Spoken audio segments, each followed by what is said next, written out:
JBN, we keep you informed. Entertainer George Nooks freed of cocaine charge. Popular entertainer George Nooks has been found not guilty of a cocaine possession charge. Nooks appeared before the Kingston and St. Andrew Parish Court this morning, and the trial judge returned a not guilty verdict. One of his attorneys, Tom Tavares-Finson, said that he was happy that the judge ruled in favor of his client. Based on the extensive discrepancies in this case, I am happy that the judge accepted the defense's argument, he said. The defense made a no-case submission. An elated Nooks expressed its thanks to the Almighty. You just have to wait until him do him thing, he declared.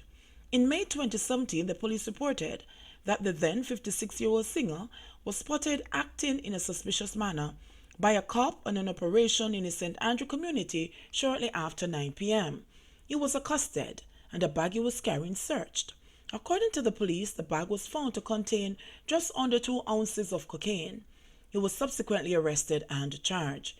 He was represented by Tavares-Finson and Donahue Martin. District Constable held for attempted shooting of Manchester businessman. Head of the Manchester Police Division, Superintendent David White, says a district constable is one of 2 suspects held in relation to the attempted shooting of a businessman in the parish on the weekend. He is said to be attached to the St. Catherine Police Division, while the other suspect is from a Clarendon address. Police reports are that the 43-year-old businessman of Redbury district in Porus escaped unhurt after shots were fired at him at the bar he owns and operates in the community. He was reportedly at the establishment about 8 p.m. last Saturday when a car drove up with 2 men aboard, and he went to the door to check. It is said he was confronted by one of the men who pulled a firearm from his waistband and opened fire. The businessman ran for cover. The police were alerted and were able to intercept the Toyota Probox, which had the suspects aboard as the vehicle was leaving the area. Education Ministry to assist with medical expenses of victims in Portland crash.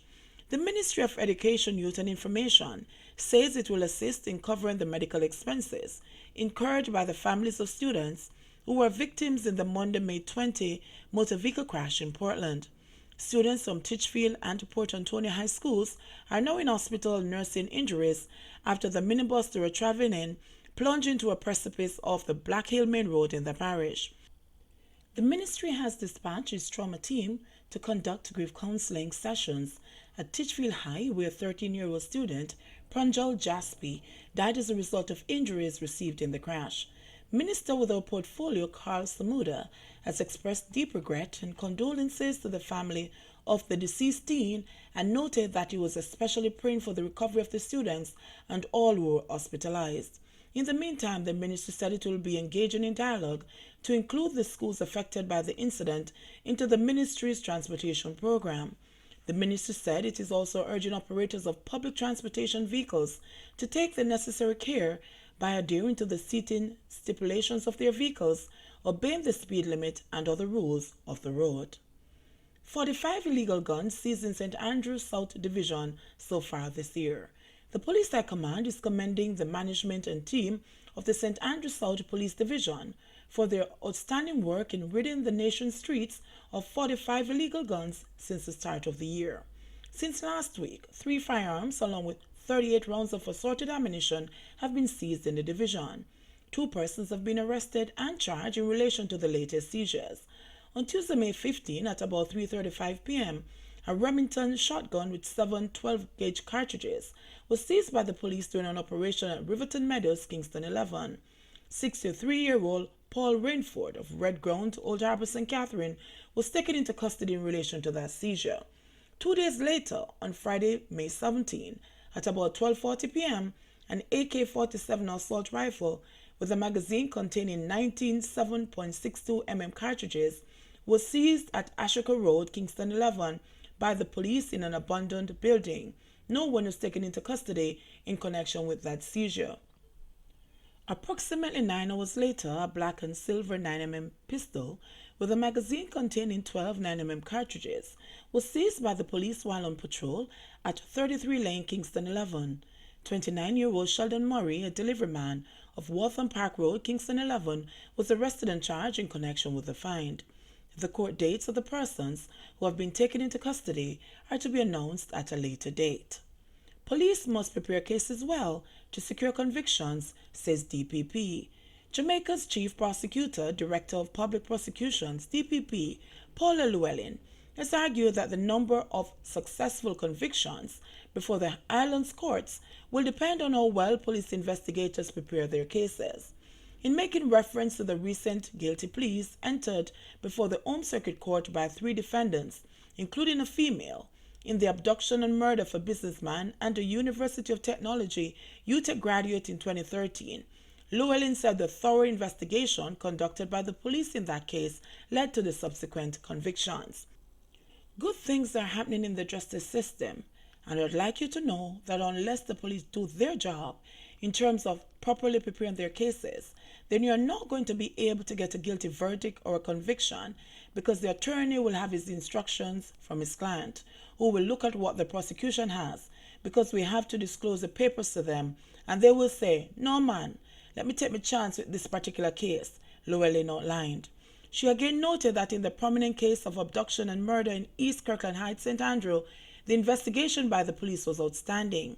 In that case that drew local and international attention, 27-year-old businessman Curtis Martin and a 25-year-old university graduate Mario Daly were robbed and then abducted at gunpoint on October 21, 2013 at their East Kirkland Heights home in St. Andrew.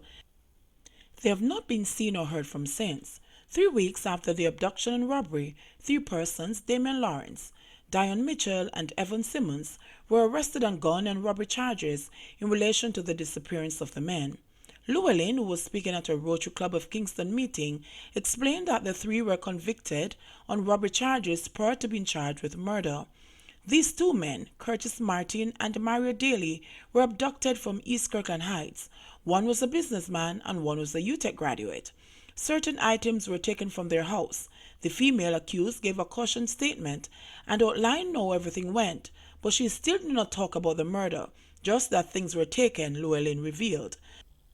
But after securing convictions on the robbery aspect of the case, Llewellyn said she instructed the investigating officer, whom she lauded for his work, to continue his probe into what happened to the missing men. The men, Curtis and Daly, were abducted and taken elsewhere, and the police, I'm going to call his name, investigating officer from Constant Spring, Detective Corporal Adrian Lewis, prepared an excellent case, she outlined. The top prosecutor continued. After we got the conviction of the 3 of them for illegal possession of firearm and robbery, noting that a relative of the abducted men who lived with the 2 men witnessed the incident, I said to the police, continue to proceed to finish the investigation, get a statement from A, B, C, and we are also going to prosecute them, Lawrence, Mitchell, and Simmons, for murder. According to Llewellyn, the plan was for circumstantial evidence to be used to prove that Martin and Daly were murdered. PICA, the Passport, Immigration and Citizen Agency, says that they didn't leave the island. All their relatives are saying that they normally call every day, and the last person to see them alive was in a situation of hostility, at gunpoint when they were abducted, she indicated. The experienced prosecutor purported that if the police had not done excellent investigation, the defendants would not have eventually decided to plead guilty to 2 counts of murder. The murder matter came up in court last week, and lo and behold, they, Lawrence, Mitchell, and Simmons, pleaded guilty, and up until now we have not had 2 bodies. So if the police had not done excellent investigation, then they wouldn't have been able to force the hands of the accused. So we have that situation now closed, Llewellyn outlined. Meanwhile, Lawrence, Mitchell, and Simmons are to be sentenced on Friday, May 24. Clarendon fisherman implicated in $1.3 million cocaine seizure charged. Clarendon fisherman 40-year-old Marlon Risden has been charged by the police following the seizure of a quantity of cocaine which the police say has an estimated street value of $1.3 million. Risden is charged with possession of cocaine, dealing in cocaine, and using motor vehicle for conveyance. Is to appear in the St. Anne Parish Court on May 22nd. The police say he was arrested during an anti-narcotics campaign along the Miami Bay Main Road in Miami Bay, St. Anne on Sunday, May 19. The police reported that about 1:30 p.m., a team intercepted a Toyota Mark X motor car along the road. According to the police, the vehicle and its sole occupant were searched and a rectangular parcel containing cocaine was found inside the trunk. They say the drug and motor car were seized and the driver detained. JBN, we keep you informed. Please remember to like, subscribe, share, leave us a comment and click the notification bell to receive our daily news items.